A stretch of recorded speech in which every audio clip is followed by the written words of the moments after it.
வணக்கம். நங்கையின் கதறல். இந்த கதறல் வேறு ஒன்றும் இல்லை, வாட்ஸ்அப்பில் வைக்கிற நம்ம ஸ்டேட்டஸ் பற்றி தான். முன்னாடியெல்லாம் நம்ம மனசில் இருக்கிறத நினைக்கிறத யார்கிட்டையாவது சொல்லி ரிலாக்ஸேஷன் அடைஞ்சுக்குவோம்.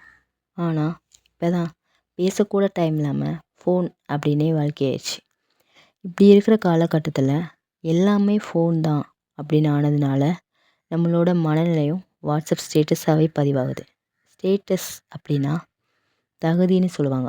வாட்ஸ்அப் ஸ்டேட்டஸ் அப்படின்னா தற்போதைய மனநிலைன்னு சொல்கிறாங்க.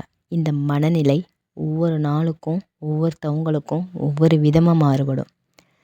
நம்ம மனநிலை சோகமா, கோபமா, வெறுப்பா, பக்தியா, சந்தோஷமா, அழுகையா இப்படி வெளிப்படும். இந்த ஸ்டேட்டஸில் அவங்களுக்கு பிடிச்ச விஷயம், அவங்க பார்க்குற விஷயம், நடந்த விஷயம், நடக்க போகிற விஷயம், இப்படி அவங்க மனசில் இருக்கிற விஷயத்த ஸ்டேட்டஸாக பதிவிடுறாங்க. இப்படி பதிவிடுறதுனால அவங்க மைண்ட் கொஞ்சம் ரிலீஃப் ஆகுது. நம்ம எது பண்ணாலும் கிண்டல் பண்ண, குறை சொல்ல கொஞ்சம் பேர் இருப்பாங்க. அது மாதிரி நம்ம வைக்கிற ஸ்டேட்டஸை குறை சொல்ல கொஞ்சம் பேர் இருப்பாங்க. அப்படி குறை சொல்கிறவங்களுக்கும் கிண்டல் செய்கிறவங்களுக்கும் இந்த காணொலியை பகிர்ந்துக்கோங்க.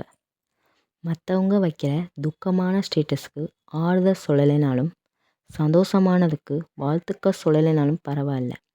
சும்மா குறை சொல்லாமலும் கிண்டல் செய்யாமலும் இருந்தாலே போதுமானது தான். உங்களுக்கு பிடிச்சா மற்றவங்க ஸ்டேட்டஸை பாருங்கள், இல்லைன்னா மியூட் பண்ணிவிட்டு போயிட்டே இருங்க.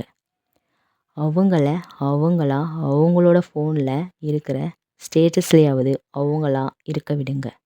நன்றி. கதறலின் தொடக்கமும் இந்த பதிவின் முடிவும்.